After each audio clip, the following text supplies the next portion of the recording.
Não é remédio nenhum homem é curado fisicamente no erro deliberado ou por meio desse erro, como também não é salvo moralmente no pecado ou por meio dele. Até o murmurar ou zangar-se por causa do pecado é erro. Para ser de todo sadio, é preciso que o homem seja melhor, tanto espiritual como fisicamente.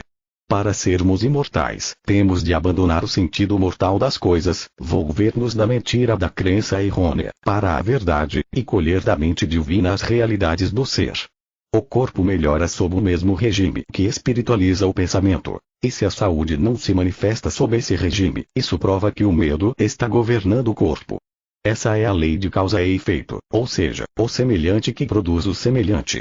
No pecado não há cura. A homeopatia fornece aos sentidos a prova de que os sintomas que possam ser produzidos por certo remédio, desaparecem pelo uso do mesmo remédio que possa causar os sintomas. Isso confirma a minha teoria de que a fé no remédio é o único fator na cura. O efeito que a mente mortal produz por meio de uma crença, é por ela eliminado por uma crença oposta, porém essa mente emprega o mesmo remédio em ambos os casos. O semelhante cura o semelhante. Os fatos morais e espirituais relativos à saúde, segredados ao pensamento, produzem efeitos muito diretos e marcantes sobre o corpo.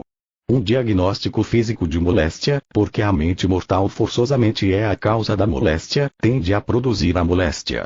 Segundo o testemunho médico e a experiência individual, o remédio pode, afinal, perder seu suposto poder e já não atuar no paciente. O tratamento higiênico também perde sua eficácia.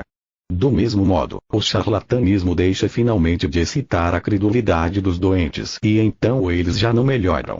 Essas lições são úteis. Elas deveriam, natural e sinceramente, mudar nossa base, da sensação para a ciência cristã, do erro para a verdade, da matéria para o espírito. Potência transitória dos remédios. Os médicos examinam o pulso, a língua e os pulmões para descobrir o estado da matéria, quando na realidade tudo é mente. O corpo é o substrato da mente mortal, e essa assim chamada mente tem de ceder por fim ao mandato da mente imortal. Diagnóstico da matéria. As dissertações sobre moléstias têm efeito mental semelhante ao que é produzido nas crianças quando, no escuro, se lhes contam histórias de fantasmas. Aqueles que não estão instruídos na ciência cristã, realmente nada compreendem da existência material. Acredita-se que os mortais estejam aqui sem seu consentimento, e que também sejam tirados daqui involuntariamente, sem saber porquê, nem quando. Assim como as crianças assustadas procuram por toda parte o fantasma imaginário, assim a humanidade doente vê perigo em todas as direções, procurando alívio por todos os meios, menos o certo. A escuridão causa medo.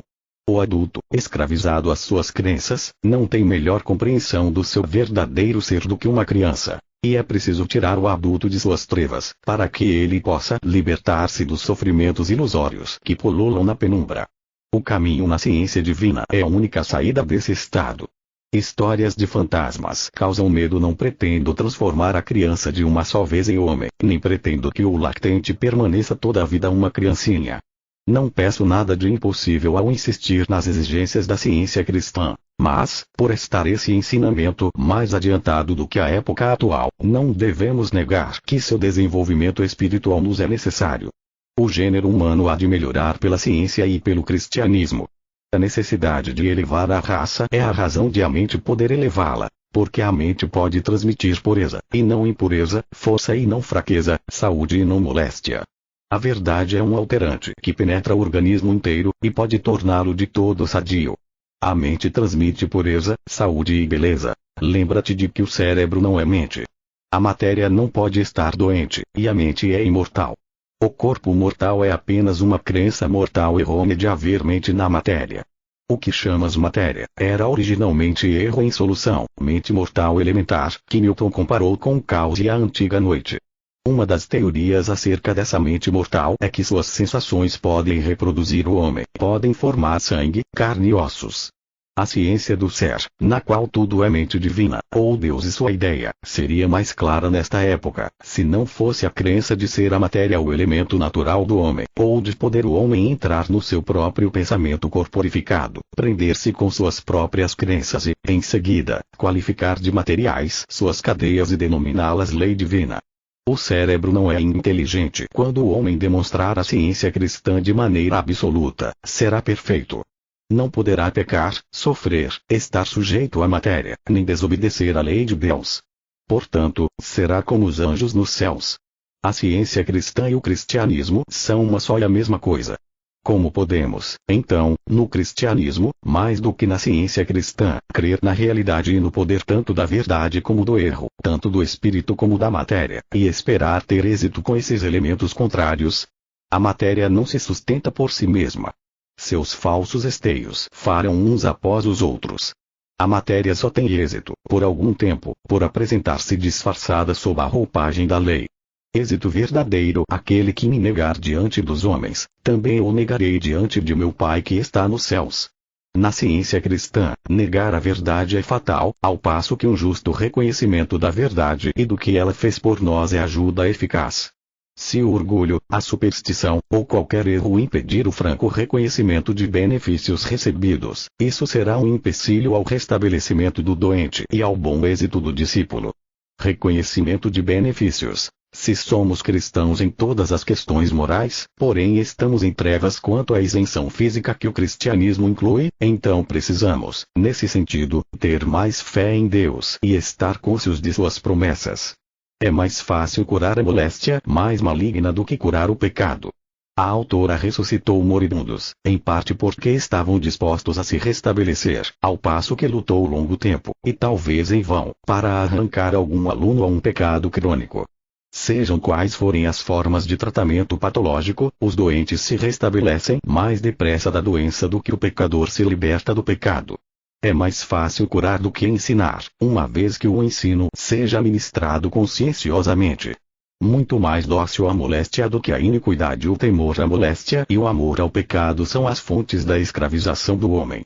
O temor do Senhor é o princípio da sabedoria, mas as Escrituras também declaram, através do pensamento enaltecido de João, que o perfeito amor lança fora o medo. O amor liberta do medo. O temor ocasionado pela ignorância pode ser curado, mas para remover os efeitos do temor produzido pelo pecado, tens de elevar-te não só acima do medo, mas também acima do pecado. A moléstia se expressa não tanto pelos lábios, senão pelas funções do corpo. Estabelece o conceito científico de saúde e aliviarás o órgão oprimido. A inflamação, a decomposição ou o depósito cessarão, e o órgão afetado recuperará suas funções sadias. Quando o sangue se precipita loucamente pelas veias ou se arrasta lânguido pelos seus canais enregelados, chamamos de doença a esse estado. Isso é um conceito errado. É a mente mortal que produz a propulsão ou a languidez, e disso temos prova quando, por meios mentais, a circulação é modificada e volta àquele a mente faz circular o sangue, padrão que, segundo decisão da mente mortal, é essencial para a saúde. Os anódinos, os contra-irritantes e as sangrias nunca reduzem cientificamente a inflamação, mas a verdade do ser, segredada ao ouvido da mente mortal, trará alívio. O ódio e seus efeitos sobre o corpo são eliminados pelo amor. Como a mente mortal parece estar consciente, o doente diz: como pode minha mente causar uma moléstia na qual nunca pensei e da qual nada sabia, até que me apareceu no corpo? A autora respondeu a essa pergunta, ao explicar que a moléstia se origina na crença humana, antes de, inconscientemente, percebermos sua manifestação no corpo, o qual é, de fato, o estado objetivo da mente mortal, embora seja chamado matéria. Essa cegueira mortal e suas graves consequências mostram a necessidade que temos da metafísica divina. Pela mente imortal, ou seja, a verdade, podemos destruir todos os males que provêm da mente mortal. A mente pode destruir todos os males. A ignorância acerca da causa ou a aproximação da moléstia não é argumento contra a origem mental da moléstia. Confessas tua ignorância acerca do futuro e tua incapacidade de preservar tua própria existência, e essa crença antes favorece do que impede a moléstia. Tal estado de ânimo provoca doença. É como andar no escuro, à beira de um precipício. Não podes esquecer a crença no perigo, e teus passos são menos firmes por causa de teu medo e de tua ignorância acerca da causa mental e de seus efeitos. O calor e o frio são produtos da mente mortal. O corpo, quando privado da mente mortal, primeiramente esfria, e depois se dissolve em seus primitivos elementos mortais. Nada do que vive jamais morre, e vice-versa. A mente mortal produz calor animal, e depois expele-o pelo abandono de uma crença, ou aumenta-o, até o ponto de causar sua autodestruição. Portanto, é a mente mental a temperatura mortal, não a matéria, que diz: eu morro. O calor abandonaria o corpo sem causar dor, assim como o gás se dissipa no ar ao evaporar-se, não fosse a crença de que a inflamação e a dor surgem quando o calor se separa do corpo. Calafrios e calor são frequentemente a forma pela qual a febre se manifesta. Se modificares o estado mental, os calafrios e a febre desaparecerão. O médico da velha escola comprova isso quando seu paciente diz: estou melhor, mas o paciente acredita que foi a matéria, não a mente, que lhe trouxe melhoras. O cientista cristão demonstra que a mente divina cura, ao passo que o hipnotizador desapossa o paciente de sua individualidade, para dominá-lo. Ninguém é beneficiado por ceder sua mentalidade a qualquer despotismo mental ou má prática mental. Toda a prática mental não científica é errônea, não tem poder, e deve ser compreendida, tornando-se, assim, infrutífera. O cientista cristão genuíno torna maior o poder mental e moral de seu paciente, e lhe aumenta a espiritualidade, enquanto o restabelece fisicamente pelo amor divino. A ciência contra o hipnotismo. A paralisia é uma crença de que a matéria governa os mortais e pode paralisar o corpo, imobilizando-lhe certas partes.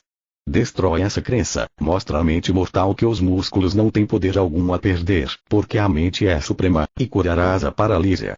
Cura da paralisia. Os pacientes tuberculosos sempre mostram grande esperança e coragem, mesmo quando se supõe estarem em perigo irremediável. Esse estado de ânimo parece anormal, exceto para os que têm experiência na ciência cristã.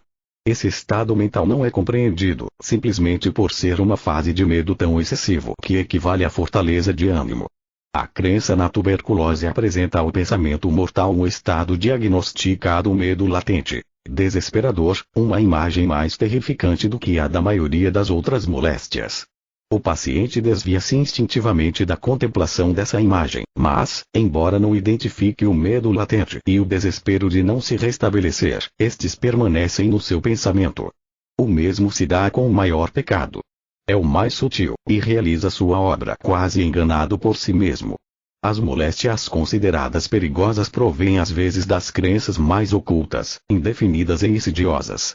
Ao pálido doente, que afirmas estar definhando com anemia perniciosa, deve-se dizer que o sangue nunca deu vida e nunca pode tirá-la, que a vida é espírito, e que há mais vida e imortalidade num só motivo bom e numa só ação boa, do que em todo o sangue que já tenha corrido por veias mortais, e simulado um sentido corpóreo de vida. Conceitos insidiosos. Seu corpo é material, não pode, por essa mesma razão, sofrer de febre. Por ser o suposto corpo material um conceito mental e ser governado pela mente mortal, só manifesta o que essa assim chamada mente expressa. Por isso, o remédio eficaz consiste em destruir a crença errônea do paciente, afirmando tanto silenciosa como audivelmente os fatos verdadeiros acerca do ser harmonioso, apresentando o homem como sadio em vez de doente, e mostrando ser impossível que a matéria sofra, sinta dor ou calor, tenha sede ou esteja doente. Destrói o medo, e acabarás com a febre. Algumas pessoas, mal instruídas sobre a ciência da mente, perguntam quando é que se pode cortar com segurança uma febre. Deves saber que, na ciência, não podes cortar uma febre, depois de haveres admitido que ela tem de seguir seu curso. Temer e admitir o poder da moléstia é paralisar a demonstração mental e científica. Remédio contra a febre. Se teu paciente acredita ter propensão para resfriados, convence-o mentalmente de que a matéria não pode apanhar resfriados e que é o pensamento que causa essa propensão. Se o pesar causa sofrimento, convence o sofredor de que a aflição é muitas vezes a fonte da alegria, e que ele deve incessantemente regozijar-se no amor sempre presente. Os enfermos fogem para climas tropicais, para salvar suas vidas, mas não voltam melhores do que quando partiram. Então é o momento de curá-los pela ciência cristã e de provar que podem ser sadios em todos os climas, quando seu medo ao clima estiver eliminado. Inofensivo o clima devido a diferentes estados de espírito, o corpo torna-se repentinamente fraco ou anormalmente forte, e isso mostra que é a mente mortal que produz a força ou a fraqueza. Houve casos em que o que se chama morte instantânea foi causada por uma alegria ou um pesar repentino. Como uma crença se origina sem ser percebida, o estado mental deve ser vigiado sem cessar, para que não produza às cegas seus maus efeitos.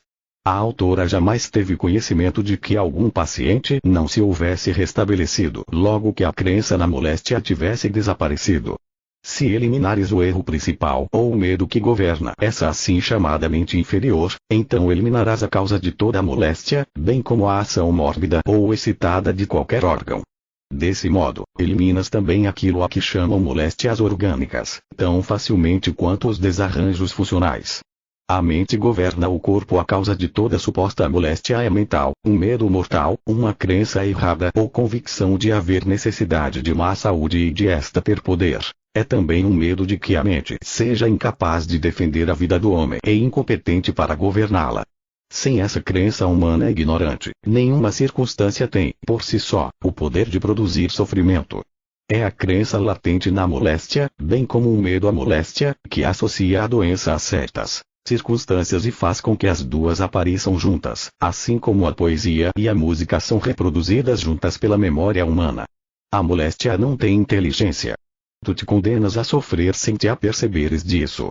A compreensão disso dar-te a possibilidade para comutar essa autocondenação e enfrentar qualquer circunstância com a verdade. A moléstia é inferior à mente, e a mente pode dominá-la. Sem a assim chamada mente humana, não pode haver ação inflamatória nem lerdeza do organismo. Suprime o erro, e destruirá seus efeitos. Ao olhar destemidamente um tigre nos olhos, Sir Charles Napier fê-lo retroceder amedrontado para a selva. Um animal pode enfurecer outro fitando nos olhos, e ambos lutarão à toa.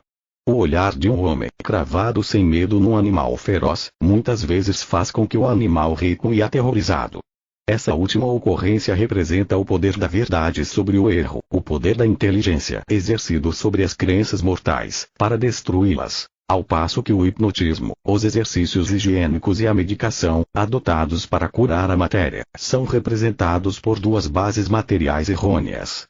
Poder latente. A moléstia não é uma inteligência que possa disputar o império da mente ou destronar a mente e tomar o governo nas suas próprias mãos. A doença não é um poder material dado por Deus ou constituído por si mesmo, que luta com astúcia contra a mente, vencendo-a por fim. Deus nunca adotou a matéria com poder para incapacitar a vida ou para enregelar a harmonia com uma longa e fria noite de desarmonia.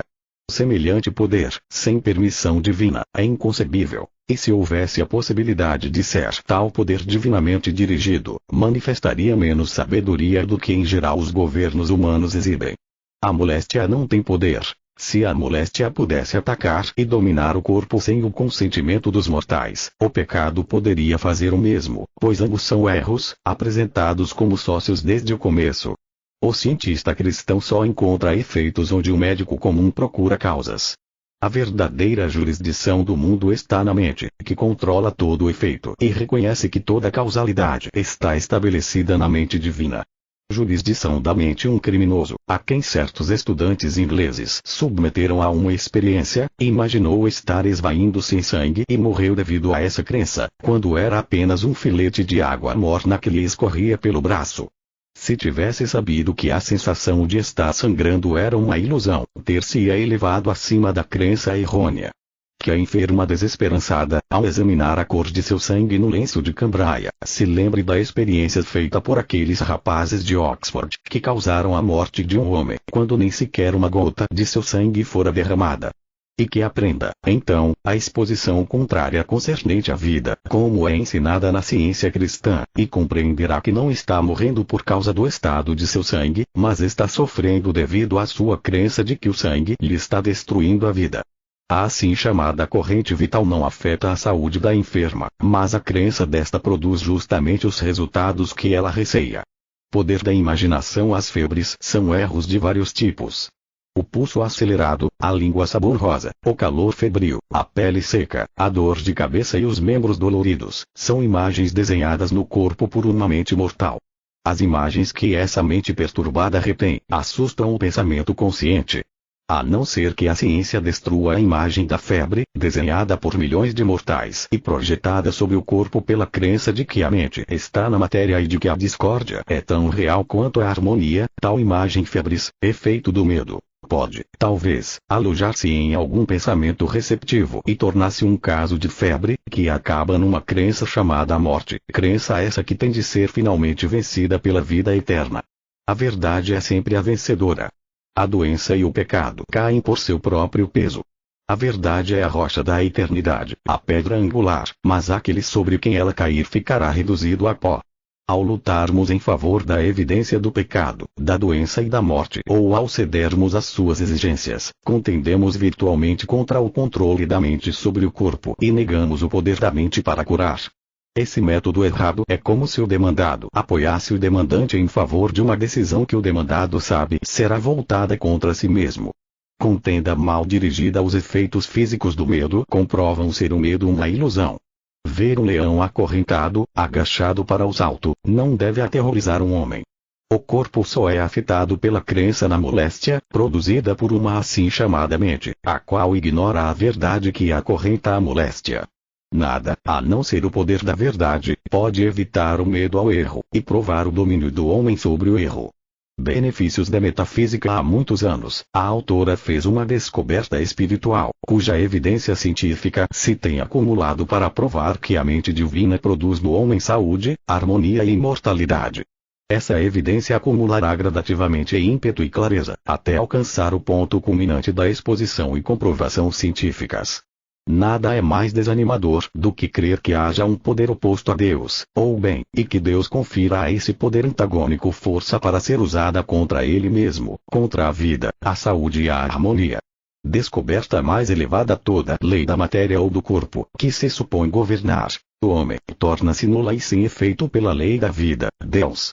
Por ignorarmos os direitos que Deus nos deu, submetemo-nos a decretos injustos, e a influência da educação impõe esse cativeiro.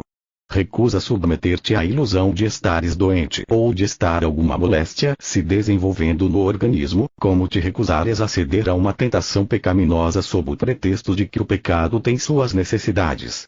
Ignorância quanto a nossos direitos. Quando infringes alguma pretensa lei, dizes que há perigo. Esse medo é que é o perigo e produz os efeitos físicos. Na realidade, não podemos sofrer por ter violado lei alguma, a não ser uma lei moral ou espiritual. As assim chamadas leis da crença mortal são destruídas pela compreensão de que a alma é imortal e de que a mente mortal não pode legislar sobre as épocas, a duração e os tipos de doenças de que os mortais morrem. Deus é o legislador, mas ele não é o autor de códigos bárbaros. Na vida e no amor infinitos não há doença, nem pecado, nem morte, e as Escrituras declaram que vivemos, nos movemos e temos o nosso ser no Deus infinito. Não há leis da matéria. Pensa menos nos decretos da mente mortal e compreenderás mais depressa o domínio que Deus deu ao homem. Deves compreender como libertar-te das teorias humanas relativas à saúde, pois do contrário jamais acreditarás que estás inteiramente livre de alguma doença. A harmonia e a imortalidade do homem nunca serão alcançadas sem a compreensão de que a mente não está na matéria. Exilemos a doença como a um proscrito e atenhamo-nos à regra da harmonia perpétua, a lei de Deus. Assiste ao homem o direito moral de anular uma sentença injusta, sentença que jamais foi imposta pela autoridade divina. Domínio dado por Deus. Cristo Jesus rejeitou o erro que procurava impor penalidades devido a transgressões das leis físicas de saúde. Anulou as supostas leis da matéria, contrárias às harmonias do espírito, leis essas às quais falta autoridade divina e que tem somente a aprovação humana para sancioná-las. Começa bem se a metade da atenção dedicada à higiene fosse concedida ao estudo da ciência cristã e à espiritualização do pensamento, isso já bastaria para introduzir o reino dos 1000 anos. Banhos e fricções constantes para alterar secreções ou eliminar exalações doentias da epiderme, recebem uma repreensão útil do preceito de Jesus: não andeis ansiosos pelo vosso corpo. Precisamos acautelar-nos para não limparmos somente o exterior do prato. Excessiva higiene. Aquele que ignora o que se denomina lei de higiene, é mais receptivo ao poder espiritual e à fé num só Deus do que o adepto da suposta lei de higiene, o qual vem instruir ao que é chamado ignorante. Acaso não deveríamos, então, considerar a assim chamada lei da matéria um cânone ao qual ramos mais infringindo do que lhe obedecendo? Um paciente muito versado em teorias médicas é mais difícil de curar pela mente do que um que não o seja. Isso comprova o dito de nosso mestre: Quem não receber o reino de Deus como uma criança, de maneira alguma entrará nele. Ignorância bem-aventurada uma pessoa, a quem só veio daquilo que parecia esquecimento espiritual em que os sentidos a haviam engolfado, escreveu-me. Eu teria morrido, se não fosse o glorioso princípio que a Senhora ensina, o qual sustenta o poder da mente sobre o corpo e me mostra a nulidade dos assim chamados prazeres e dores dos sentidos. Os tratados que eu havia lido e os remédios que havia tomado só me abandonaram a sofrimentos ainda mais irremediáveis e ao desespero. Minha observância da higiene foi inútil. A mente mortal precisava ser corrigida. O mal não era corpóreo, porém, mental, e fui curado quando achei meu caminho na ciência cristã. Precisamos de um corpo limpo e de uma mente limpa, de um corpo purificado pela mente, como também lavado com a água. Há quem diga: cuido bem de meu corpo. Para fazer isso é necessária a influência pura e enaltecedora da mente divina sobre o corpo, e o cientista cristão cuida melhor de seu corpo quanto mais o deixa fora do pensamento. Como o apóstolo Paulo, prefere deixar o corpo e habitar com o Senhor. Mente e corpo limpos. Ao observar o imigrante pode-se notar que a sujeira não lhe afeta a felicidade, porque a mente e o corpo estão no mesmo nível. A mente de igual nível grosseiro, a sujeira não causa mal-estar. A sujeira é o elemento natural de tal mente, a qual é simbolizada, e não irritada, por seu ambiente. Mas a impureza e a falta de asseio, que não incomodam a gente rude, não poderiam ser suportadas por gente requintada. Isso mostra que a mente tem de ser limpa para manter o corpo em condições apropriadas. Aquele que faz uso do fumo, que masca ou fuma veneno durante meio século, às vezes diz que essa erva lhe não é remédio. Nenhum homem é curado fisicamente no erro deliberado ou por meio desse erro, como também não é salvo moralmente no pecado ou por meio dele. Até o murmurar ou zangar-se por causa do pecado é erro. Para ser de todo sadio, é preciso que o homem seja melhor, tanto espiritual como fisicamente. Para sermos imortais, temos de abandonar o sentido mortal das coisas, volver-nos da mentira da crença errônea, para a verdade, e colher da mente divina as realidades do ser. O corpo melhora sob o mesmo regime que espiritualiza o pensamento, e se a saúde não se manifesta sob esse regime, isso prova que o medo está governando o corpo. Essa é a lei de causa e efeito, ou seja, o semelhante que produz o semelhante. No pecado não há cura. A homeopatia fornece aos sentidos a prova de que os sintomas que possam ser produzidos por certo remédio, desaparecem pelo uso do mesmo remédio que possa causar os sintomas. Isso confirma a minha teoria de que a fé no remédio é o único fator na cura. O efeito que a mente mortal produz por meio de uma crença, é por ela eliminado por uma crença oposta, porém essa mente emprega o mesmo remédio em ambos os casos. O semelhante cura o semelhante. Os fatos morais e espirituais relativos à saúde, segredados ao pensamento, produzem efeitos muito diretos e marcantes sobre o corpo. Um diagnóstico físico de moléstia, porque a mente mortal forçosamente é a causa da moléstia, tende a produzir a moléstia. Segundo o testemunho médico e a experiência individual, o remédio pode, afinal, perder seu suposto poder e já não atuar no paciente. O tratamento higiênico também perde sua eficácia. Do mesmo modo, o charlatanismo deixa finalmente de excitar a credulidade dos doentes e então eles já não melhoram. Essas lições são úteis. Elas deveriam, natural e sinceramente, mudar nossa base, da sensação para a ciência cristã, do erro para a verdade, da matéria para o espírito. Potência transitória dos remédios. Os médicos examinam o pulso, a língua e os pulmões para descobrir o estado da matéria, quando na realidade tudo é mente.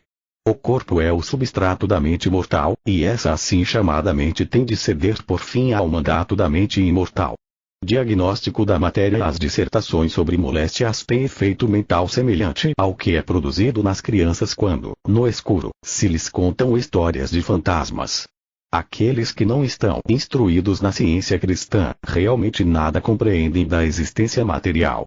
Acredita-se que os mortais estejam aqui sem seu consentimento, e que também sejam tirados daqui involuntariamente, sem saber porquê, nem quando. Assim como as crianças assustadas procuram por toda parte o fantasma imaginário, assim a humanidade doente vê perigo em todas as direções, procurando alívio por todos os meios, menos o certo. A escuridão causa medo.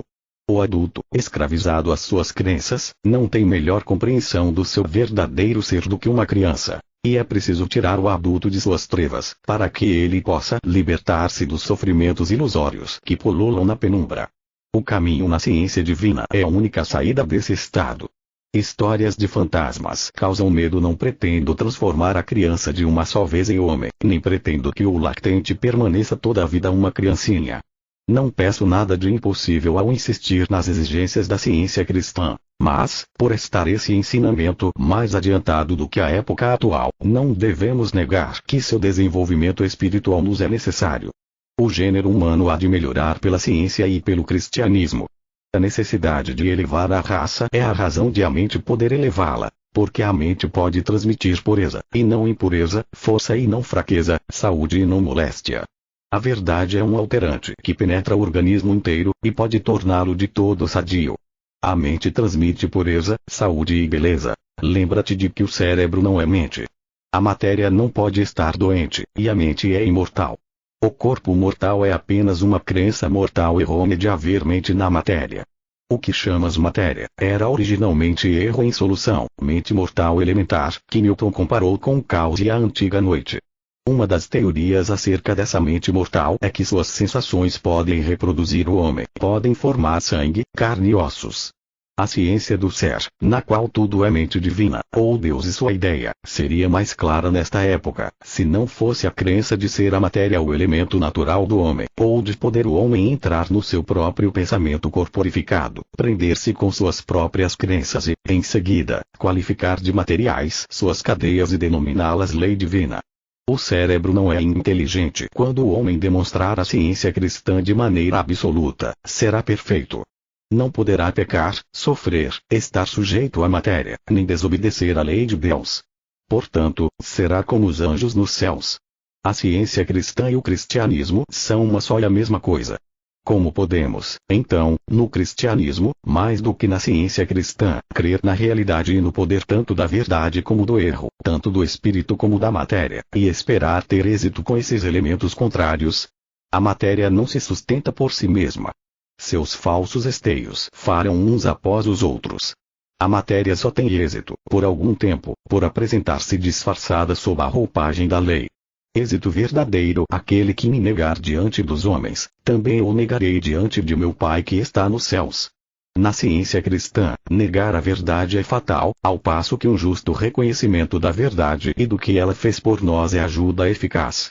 Se o orgulho, a superstição, ou qualquer erro impedir o franco reconhecimento de benefícios recebidos, isso será um empecilho ao restabelecimento do doente e ao bom êxito do discípulo. Reconhecimento de benefícios. Se somos cristãos em todas as questões morais, porém estamos em trevas quanto à isenção física que o cristianismo inclui, então precisamos, nesse sentido, ter mais fé em Deus e estar conscientes de suas promessas. É mais fácil curar a moléstia mais maligna do que curar o pecado. A autora ressuscitou moribundos, em parte porque estavam dispostos a se restabelecer, ao passo que lutou longo tempo, e talvez em vão, para arrancar algum aluno a um pecado crônico.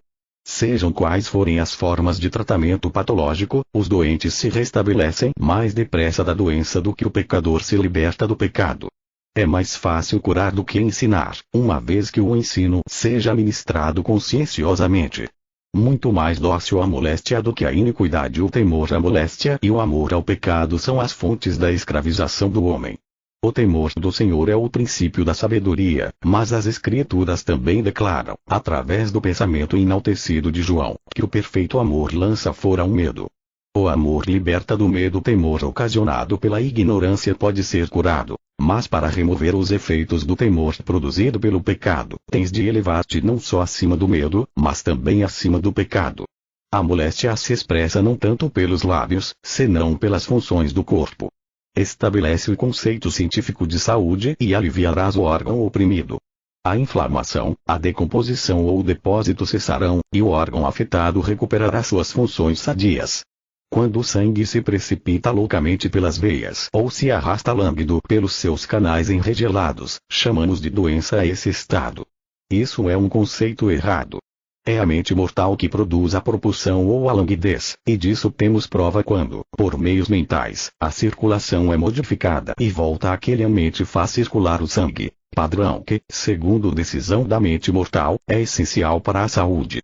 Os anódinos, os contra-irritantes e as sangrias nunca reduzem cientificamente a inflamação, mas a verdade do ser, segredada ao ouvido da mente mortal, trará alívio. O ódio e seus efeitos sobre o corpo são eliminados pelo amor. Como a mente mortal parece estar consciente, o doente diz: como pode minha mente causar uma moléstia na qual nunca pensei e da qual nada sabia, até que me apareceu no corpo? A autora respondeu a essa pergunta, ao explicar que a moléstia se origina na crença humana, antes de, inconscientemente, percebermos sua manifestação no corpo, o qual é, de fato, o estado objetivo da mente mortal, embora seja chamado matéria. Essa cegueira mortal e suas graves consequências mostram a necessidade que temos da metafísica divina. Pela mente imortal, ou seja, a verdade, podemos destruir todos os males que provêm da mente mortal. A mente pode destruir todos os males. A ignorância acerca da causa ou aproximação da moléstia não é argumento contra a origem mental da moléstia. Confessas tua ignorância acerca do futuro e tua incapacidade de preservar tua própria existência, e essa crença antes favorece do que impede a moléstia. Tal estado de ânimo provoca doença. É como andar no escuro, à beira de um precipício. Não podes esquecer a crença no perigo, e teus passos são menos firmes por causa de teu medo e de tua ignorância acerca da causa mental e de seus efeitos. O calor e o frio são produtos da mente mortal. O corpo, quando privado da mente mortal, primeiramente esfria, e depois se dissolve em seus primitivos elementos mortais. Nada do que vive jamais morre, e vice-versa. A mente mortal produz calor animal, e depois expele-o pelo abandono de uma crença, ou aumenta-o, até o ponto de causar sua autodestruição. Portanto, é a mente mental a temperatura mortal, não a matéria, que diz: eu morro. O calor abandonaria o corpo sem causar dor, assim como o gás se dissipa no ar ao evaporar-se, não fosse a crença de que a inflamação e a dor surgem quando o calor se separa do corpo. Calafrios e calor são frequentemente a forma pela qual a febre se manifesta. Se modificares o estado mental, os calafrios e a febre desaparecerão. O médico da velha escola comprova isso quando seu paciente diz: estou melhor, mas o paciente acredita que foi a matéria, não a mente, que lhe trouxe melhoras. O cientista cristão demonstra que a mente divina cura, ao passo que o hipnotizador desapossa o paciente de sua individualidade, para dominá-lo. Ninguém é beneficiado por ceder sua mentalidade a qualquer despotismo mental ou má prática mental. Toda a prática mental não científica é errônea, não tem poder, e deve ser compreendida, tornando-se, assim, infrutífera. O cientista cristão genuíno torna maior o poder mental e moral de seu paciente, e lhe aumenta a espiritualidade, enquanto o restabelece fisicamente pelo amor divino. A ciência contra o hipnotismo. A paralisia é uma crença de que a matéria governa os mortais e pode paralisar o corpo, imobilizando-lhe certas partes. Destrói essa crença, mostra à mente mortal que os músculos não têm poder algum a perder, porque a mente é suprema, e curarás a paralisia. Cura da paralisia. Os pacientes tuberculosos sempre mostram grande esperança e coragem, mesmo quando se supõe estarem em perigo irremediável. Esse estado de ânimo parece anormal, exceto para os que têm experiência na ciência cristã. Esse estado mental não é compreendido, simplesmente por ser uma fase de medo tão excessivo que equivale à fortaleza de ânimo. A crença na tuberculose apresenta ao pensamento mortal um estado diagnosticado medo latente, desesperador, uma imagem mais terrificante do que a da maioria das outras moléstias. O paciente desvia-se instintivamente da contemplação dessa imagem, mas, embora não identifique o medo latente e o desespero de não se restabelecer, estes permanecem no seu pensamento. O mesmo se dá com o maior pecado. É o mais sutil, e realiza sua obra quase enganado por si mesmo. As moléstias consideradas perigosas provêm às vezes das crenças mais ocultas, indefinidas e insidiosas. Ao pálido doente, que afirmas estar definhando com anemia perniciosa, deve-se dizer que o sangue nunca deu vida e nunca pode tirá-la, que a vida é espírito, e que há mais vida e imortalidade num só motivo bom e numa só ação boa, do que em todo o sangue que já tenha corrido por veias mortais, e simulado um sentido corpóreo de vida. Conceitos insidiosos. Seu corpo é material, não pode, por essa mesma razão, sofrer de febre. Por ser o suposto corpo material um conceito mental e ser governado pela mente mortal, só manifesta o que essa assim chamada mente expressa. Por isso, o remédio eficaz consiste em destruir a crença errônea do paciente, afirmando tanto silenciosa como audivelmente os fatos verdadeiros acerca do ser harmonioso, apresentando o homem como sadio em vez de doente, e mostrando ser impossível que a matéria sofra, sinta dor ou calor, tenha sede ou esteja doente. Destrói o medo, e acabarás com a febre.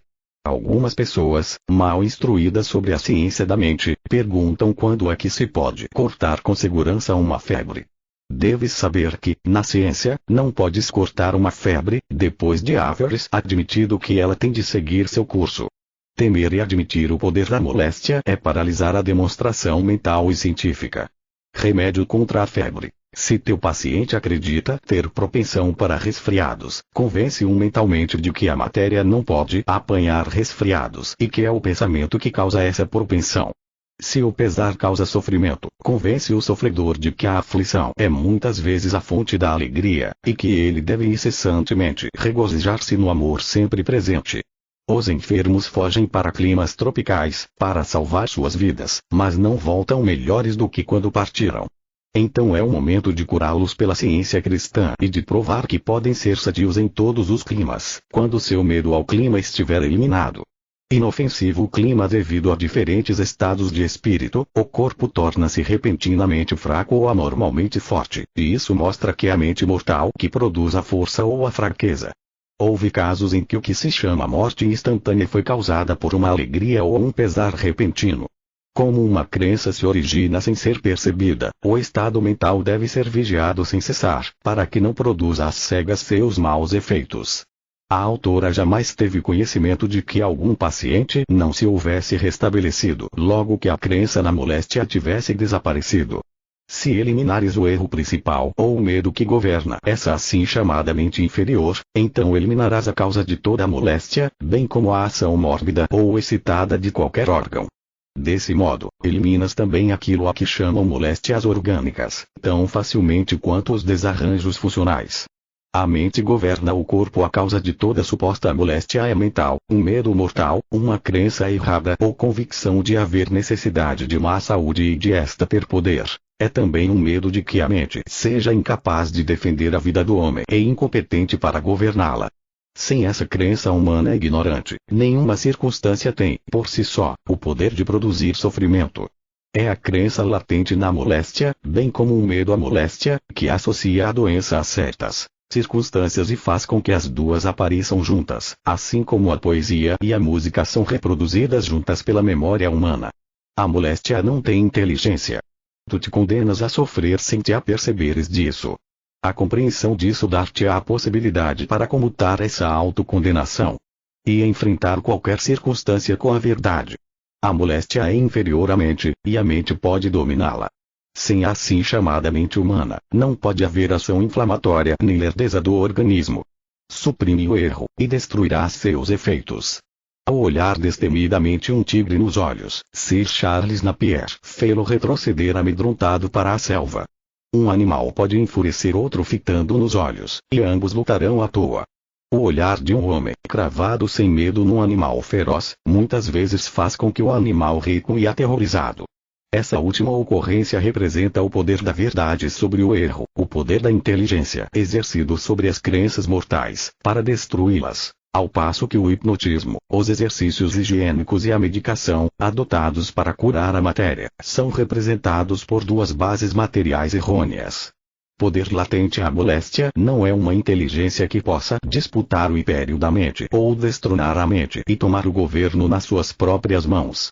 A doença não é um poder material dado por Deus ou constituído por si mesmo, que luta com astúcia contra a mente, vencendo-a por fim.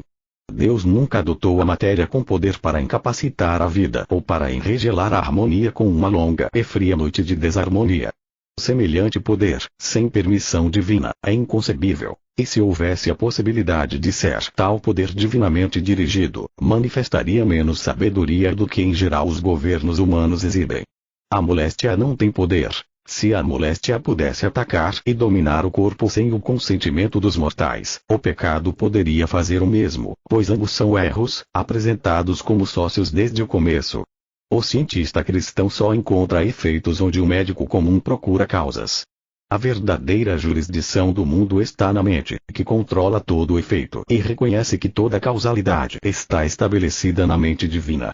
Jurisdição da mente. Um criminoso, a quem certos estudantes ingleses submeteram a uma experiência, imaginou estar esvaindo-se em sangue e morreu devido a essa crença, quando era apenas um filete de água morna que lhe escorria pelo braço. Se tivesse sabido que a sensação de estar sangrando era uma ilusão, ter-se-ia elevado acima da crença errônea. Que a enferma desesperançada, ao examinar a cor de seu sangue no lenço de cambraia, se lembre da experiência feita por aqueles rapazes de Oxford, que causaram a morte de um homem, quando nem sequer uma gota de seu sangue fora derramada. E que aprenda, então, a exposição contrária concernente à vida, como é ensinada na ciência cristã, e compreenderá que não está morrendo por causa do estado de seu sangue, mas está sofrendo devido à sua crença de que o sangue lhe está destruindo a vida. A assim chamada corrente vital não afeta a saúde da enferma, mas a crença desta produz justamente os resultados que ela receia. Poder da imaginação. As febres são erros de vários tipos. O pulso acelerado, a língua saborosa, o calor febril, a pele seca, a dor de cabeça e os membros doloridos, são imagens desenhadas no corpo por uma mente mortal. As imagens que essa mente perturbada retém, assustam o pensamento consciente. A não ser que a ciência destrua a imagem da febre, desenhada por milhões de mortais e projetada sobre o corpo pela crença de que a mente está na matéria e de que a discórdia é tão real quanto a harmonia, tal imagem febris, efeito do medo, pode, talvez, alojar-se em algum pensamento receptivo e tornar-se um caso de febre, que acaba numa crença chamada a morte, crença essa que tem de ser finalmente vencida pela vida eterna. A verdade é sempre a vencedora. A doença e o pecado caem por seu próprio peso. A verdade é a rocha da eternidade, a pedra angular, mas aquele sobre quem ela cair ficará reduzido a pó. Ao lutarmos em favor da evidência do pecado, da doença e da morte, ou ao cedermos às suas exigências, contendemos virtualmente contra o controle da mente sobre o corpo e negamos o poder da mente para curar. Esse método errado é como se o demandado apoiasse o demandante em favor de uma decisão que o demandado sabe será voltada contra si mesmo. Contenda mal dirigida. Os efeitos físicos do medo comprovam ser o medo uma ilusão. Ver um leão acorrentado, agachado para o salto, não deve aterrorizar um homem. O corpo só é afetado pela crença na moléstia, produzida por uma assim chamada mente, a qual ignora a verdade que acorrenta a moléstia. Nada, a não ser o poder da verdade, pode evitar o medo ao erro, e provar o domínio do homem sobre o erro.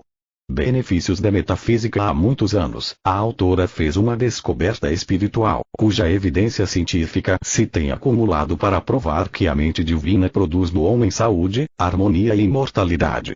Essa evidência acumulará gradativamente ímpeto e clareza, até alcançar o ponto culminante da exposição e comprovação científicas.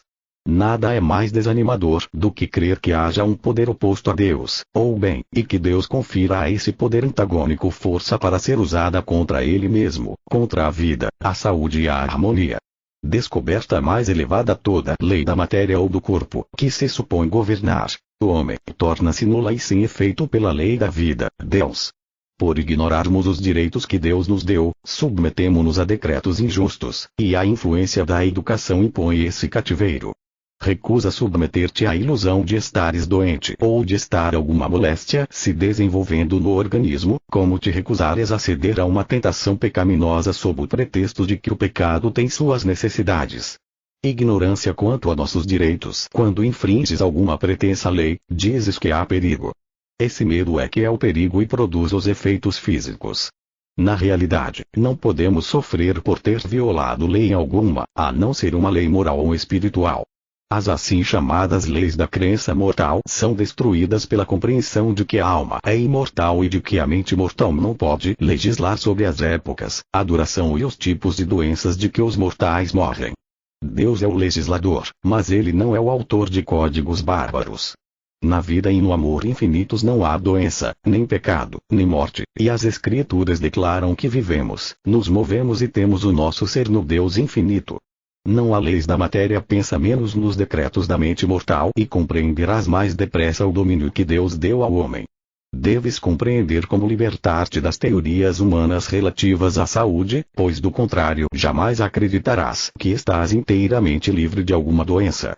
A harmonia e a imortalidade do homem nunca serão alcançadas sem a compreensão de que a mente não está na matéria. Exilemos a doença como a um proscrito e atenhamo-nos à regra da harmonia perpétua, a lei de Deus. Assiste ao homem o direito moral de anular uma sentença injusta, sentença que jamais foi imposta pela autoridade divina. Domínio dado por Deus. Cristo Jesus rejeitou o erro que procurava impor penalidades devido a transgressões das leis físicas de saúde. Anulou as supostas leis da matéria, contrárias às harmonias do espírito, leis essas às quais falta a autoridade divina e que tem somente a aprovação humana para sancioná-las. Começa bem se a metade da atenção dedicada à higiene fosse concedida ao estudo da ciência cristã e à espiritualização do pensamento, isso já bastaria para introduzir o reino dos 1000 anos. Banhos e fricções constantes para alterar secreções ou eliminar exalações doentias da epiderme, recebem uma repreensão útil do preceito de Jesus: não andeis ansiosos pelo vosso corpo. Precisamos acautelar-nos para não limparmos somente o exterior do prato. Excessiva higiene. Aquele que ignora o que se denomina lei de higiene, é mais receptivo ao poder espiritual e à fé num só Deus do que o adepto da suposta lei de higiene, o qual vem instruir ao que é chamado ignorante. Acaso não deveríamos, então, considerar a assim chamada lei da matéria um cânone ao qual ramos mais infringindo do que lhe obedecendo? Um paciente muito versado em teorias médicas é mais difícil de curar pela mente do que um que não o seja. Isso comprova o dito de nosso mestre: quem não receber o reino de Deus como uma criança, de maneira alguma entrará nele. Ignorância. Bem-aventurada uma pessoa, a quem só veio daquilo que parecia esquecimento espiritual em que os sentidos a haviam engolfado. Escreveu-me: eu teria morrido, se não fosse o glorioso princípio que a Senhora ensina, o qual sustenta o poder da mente sobre o corpo e me mostra a nulidade dos assim chamados prazeres e dores dos sentidos. Os tratados que eu havia lido e os remédios que havia tomado só me abandonaram a sofrimentos ainda mais irremediáveis e ao desespero. Minha observância da higiene foi inútil. A mente mortal precisava ser corrigida. O mal não era corpóreo, porém, mental, e fui curado quando achei meu caminho na ciência cristã. Precisamos de um corpo limpo e de uma mente limpa, de um corpo purificado pela mente, como também lavado com a água. Há quem diga: cuido bem de meu corpo. Para fazer isso é necessária a influência pura e enaltecedora da mente divina sobre o corpo, e o cientista cristão cuida melhor de seu corpo quanto mais o deixa fora do pensamento. Como o apóstolo Paulo, prefere deixar o corpo e habitar com o Senhor. Mente e corpo limpos. Ao observar o imigrante pode-se notar que a sujeira não lhe afeta a felicidade, porque a mente e o corpo estão no mesmo nível. A mente de igual nível grosseiro, a sujeira não causa mal-estar. A sujeira é o elemento natural de tal mente, a qual é simbolizada, e não irritada, por seu ambiente. Mas a impureza e a falta de asseio, que não incomodam a gente rude, não poderiam ser suportadas por gente requintada. Isso mostra que a mente tem de ser limpa para manter o corpo em condições apropriadas. Aquele que faz uso do fumo, que masca ou fuma veneno durante meio século, às vezes diz que essa erva lhe